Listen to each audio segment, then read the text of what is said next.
On episode 775 of Into Your Head podcast, the argument against apples, teaching toddlers about death and nutrition, getting a fish on board, the arguments against Halloween, and lots more. Absolutely fucking fantastic. Hello. Monkey nuts! That's what they call them! Monkey nuts! Into your head! Monkey nuts! That's what they call them! Big steaming piles of monkey nuts! Into your head! I've always been a great believer in the dictum, never ask a question that you already know the answer to. Instead, give the answer and say, here's the answer to a question. What's the question? And then you might teach somebody something. That's called a teachable moment. You have an opportunity to teach somebody something and you use it. You grasp hold of it. We do. Where I come from, we do grasp hold of teachable moments. The general consensus is that from the age of 3.5 to the age of 16 is one big long teachable moment. You grab them and you get them into a classroom and you say, hello, now I want you to pay attention to what's going to happen the next 15 years of your life, because it's going to be a big long teachable moment during which you can learn all about childhood and adolescence and then apply it later in life. If you have any childhood inhabitants or adolescents of your own, I say of your own, they're not going to be property. Children are not property. They're your offspring that you vomit out at some point, either intentionally or accidentally. I say vomit them out because this is just the first year of school and I'm not yet legally allowed to teach you the full exact details of how they come out. So I just say vomiting out. You vomit out children. You puke them all over the place, which we know you're not going to do yet, because the only way you vomit is if you drink alcohol, and you're 3.5-year-olds. You're not going to be drinking alcohol unless it comes in a disinfected bottle that they put, chilled milk into, that your mother put into it. And she didn't vomit that out, I can tell you. Your mother didn't vomit out that milk. I think I'm allowed to tell you how she dispensed that, or am I? You probably know already, being young children. You've just been through that in the last 3 or 4 years. Although now that I think about it, you don't remember anything from the first year or two of your lives. You've probably got no idea what you ate for the first year or two of your life. As far as you can remember, one day when you were about 3, someone came along and said, would you like some food? And you said, oh, that sounds nice. Whatever that is. What do I do with it? And they say, well, you cram it into your face. You cram it down your greedy gullet like there's no tomorrow, and you do it 3 or 4 times a day for the next 70 to 76 years, and then you die, possibly as a result of what you've been eating. You're probably wondering at this stage, well then why should I start eating at all? It doesn't sound like it's beneficial. And they'll say, because you'll die if you don't. You'll die if you don't, and you'll die if you do. You're damned if you do, and you're damned if you don't. You're damned if you do, and you're damned if you don't. And then of course the teaching inspector will come in and say, what in the name of Christ are you teaching those youngsters? What are you teaching those 4-year-olds about life? You're telling them, the teacher will say, I'm teaching them that they have to eat. Is that a problem? Is there any factual inaccuracies in that? And the inspector will say, now did you put it that way? No, but there are certain methods and methodologies that you're expected to apply as to how you explain life to them. You don't just come in and say, you cram this stuff down your greedy gullet for 76 years and then you drop dead. And the teacher will say, I didn't say drop dead, I said die. And I said it might be because of what you're eating, or it might be because of what you're not eating. In which case, I thereby indirectly made it explicit that by not eating, you'll die as well. Basically, the way it works, children. Just let me just explain it again for you in front of the inspector so he'll know I've been doing this correctly. Children, the way it works is for the next 70 to 76 years, years, you eat every day, and you may die from what you've been eating if you're doing it incorrectly, but you may also die from what you've been not eating. And certainly if you don't eat at all, you'll die even sooner. So basically it's very important that you make choices about what you eat, because otherwise you're not going to live past 114. You'll be like one of those women who you see in news reports on slow news days. They come on and say, this woman has been alive for 116 years. We asked her secret. And she says, I can't tell you it's a secret. If I told you that, it wouldn't be a secret. It wouldn't be a secret. It is a secret.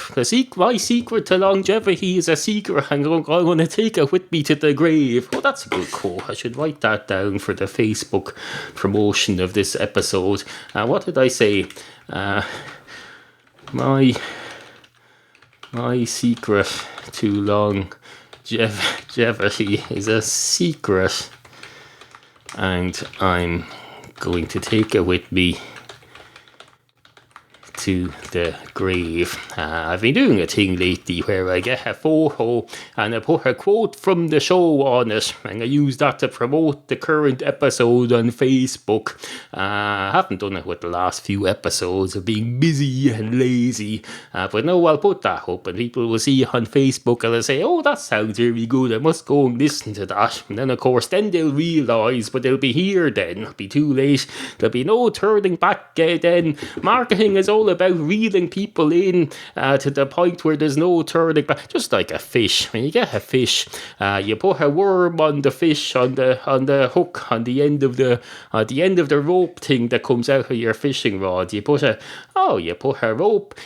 worm on the end of it, and then they come along and they bite onto the worm, and then they realise there's a hook and it's stuck in their mouth, and then you start reeling it in, and by the time they realise, wait a minute, they were just trying to sell me on the idea of having a hook in my mouth and being brought home to a fish shop, and then they'll think there's no going back now, unfortunately. So I suppose now I'm on board with the whole idea. I, as a fish, am now, because of lack of any other option and it being too late to turn back, I'm now on board with the option of eating fish. And that's how you turn a fish into a non-vegetarian, to say, I'm all for humans eating fish. Are fishes vegetarians? I can't remember. But in this context, when I say turning the fish into a vegetarian, I mean turning the fish into a fish who's in favour of humans eating animals and fish, or more specifically fish in this instance, but this could be applied to any animal who you're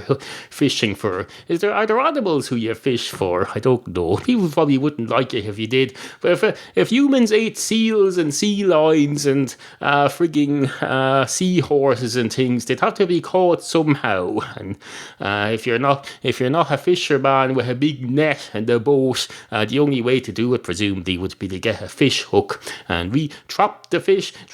Ironically, if you're some of those animals, you'd have to use a fish to catch them. You'd have to catch the fish first, and then you put the fish on the end of the rope that's attached to the fishing rod, and you say, look, sea lion, look what I've got here for you. And they'll come along and they go hop, hop, and they'll cram the fish into their mouth, and they'll think, wait a minute, has this got a bone in it or something? Did you give me a non-properly boned fish? Because it's jamming into the back of my throat here and it hurts. It looks like there's a bone in it.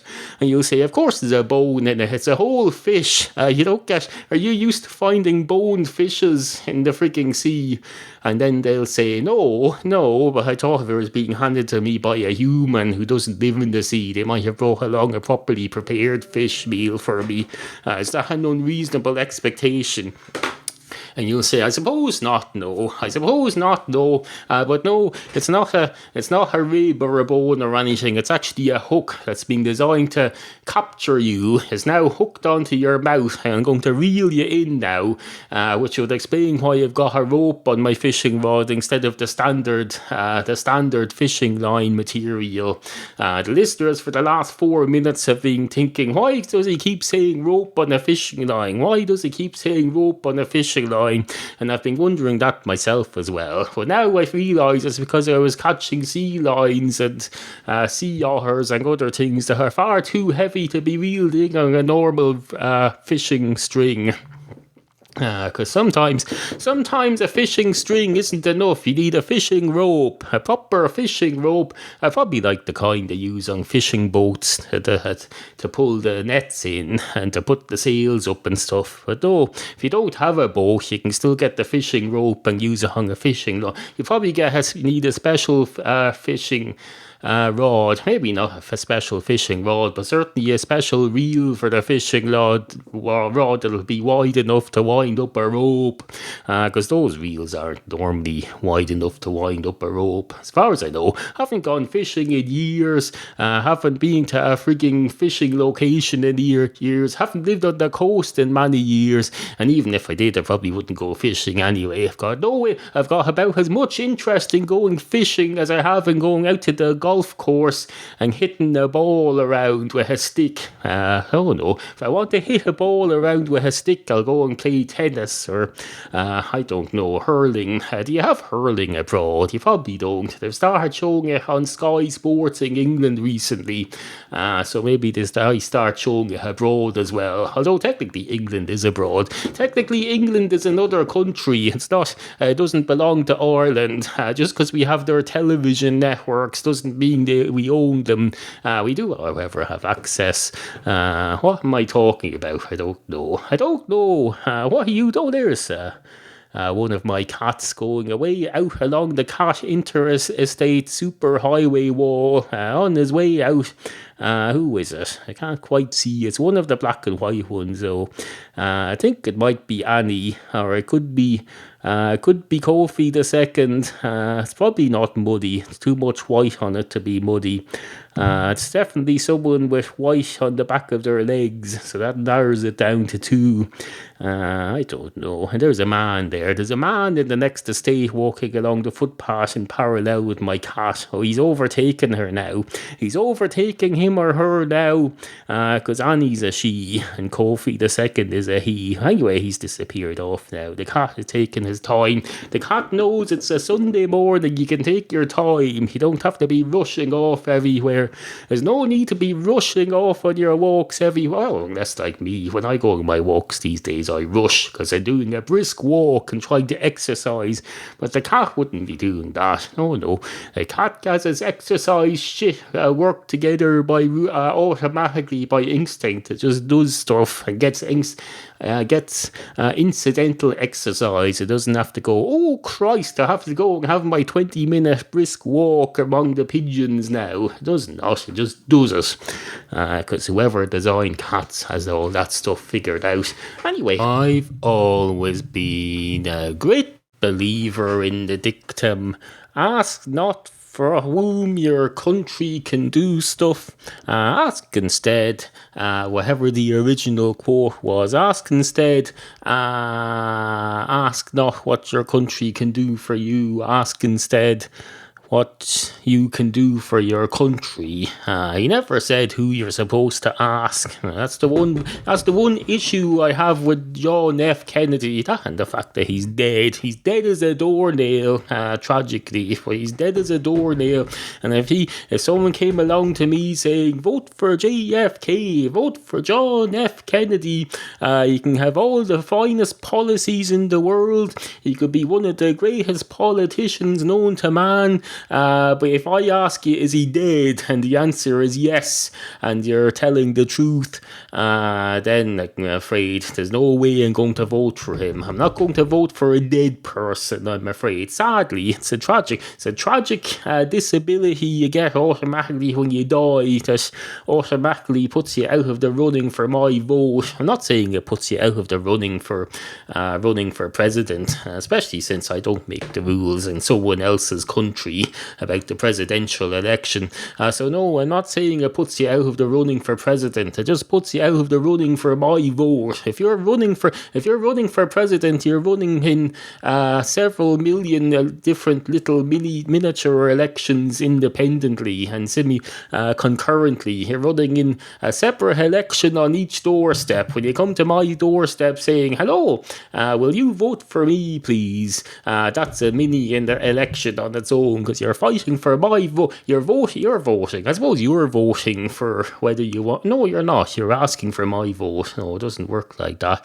I thought I was going to get a cool analogy there where I could say the candidate is in fact coming to my mini one-person election and casting his vote for me, but that doesn't make sense, unfortunately. It would have been a beautiful little circular thing if it did. It probably would have been in the running for a quote for my Facebook image promotional thing. But no, it didn't work out. That's the problem with thinking this stuff up on the fly. You don't know whether it's going to work out till you start the sentence and see where it goes. Anyway, suffice to say, no, won't be voting for John F. Kennedy or any other dead politician, especially if they're running in another jurisdiction. I can't be voting in the US presidential election unless I somehow change my life plans now at this late stage and move to America and slowly get my citizenship and then have a vote. I think my brother probably has a vote over I have a brother over in America. He can probably vote. He can go up. I don't know where he stands on dead politicians, but he could vote for JFK if she wanted to. And if who's she? No, if he wanted to, and if JFK was in the running, he could vote for him. But that's his business. He's allowed to have different politics than me. Just because we're siblings doesn't mean we're strapped to the one voting policy booth. No. Although if he votes in opposite to me, then we're both going to just cancel each other out.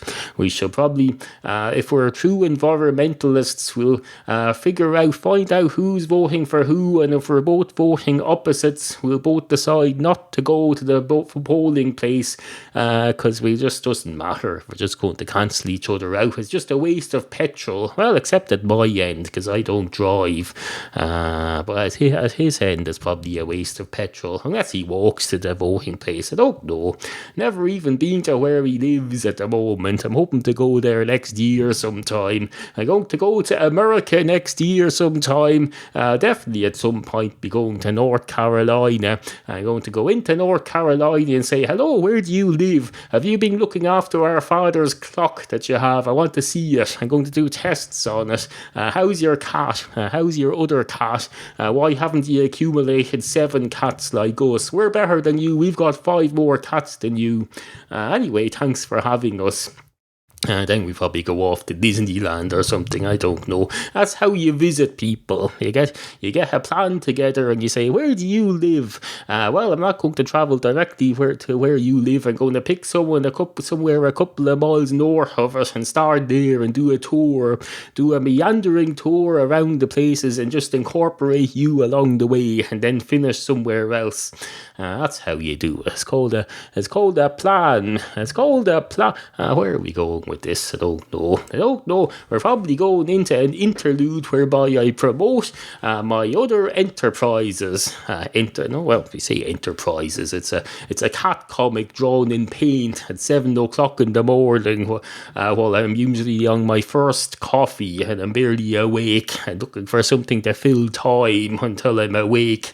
Anyway, here we go. Matchstick cats. Matchstick cats. Matchstick cats. Matchstick cats and stuff. Are you a cat? Or do you know somebody who might be? Then tell yourself about Matchstick Cats, Neal's webcomic. Brand new episodes at intoyourhead.com. Intoyourhead.com. You're listening to the Into Your Head podcast from Ireland with your humble proprietor, Neal. Follow Neal at twitter.com/intoyourheadpod and pretend to like him at facebook.com/intoyourheadpodcast. Monkey nuts, that's what they call them. They call them big steaming, piss-piling, shit-eating, monkey wrench-owning, what else? What else would monkey nuts do? I don't know. I've just realised, though, this is very apt that I should choose on the subject of monkey nuts at the moment, because Halloween is just coming up, except I've just realised as I said that sentence that Halloween isn't just coming up, it's just past. We had Halloween a couple of nights ago, and frankly, thank Christ it's over, because I don't like Halloween. Halloween is a time when you have to keep your cats in and distract them with chicken, because there's your evil teenager scumbag children, no offence, are going around looking to cause trouble and looking for black cats to cause trouble to and with. I don't want my cat used as some sort of a weapon against some old lady who probably doesn't even have cats for some reason and is therefore particularly unhappy. And the last thing they need is some teenager coming along with my cat Banky, who's very black, and saying, "Look, I have a witch's cat. I have a witch's cat, old lady. What are you going to do about that? I'm going to load up the witch's cat with rotten eggs and throw it at your window." No, I don't want that to happen at all. And that's why I despise Halloween. It puts all these awful scenarios and images into my head, and I have to think about them. Because once something's in your head, you have to think about it. You can't just say, "Oh, I know there's something in my head there, but I'm going to just ignore it. I'm going to turn a blind eye to the thought that's in my head at the moment. I'm not even going to look at it and see what it is." No, doesn't work like that. I'm not a psychiatrist or a brain surgeon, but I know how the brain works in that respect. I know what you're thinking. You're thinking nobody knows how the brain works.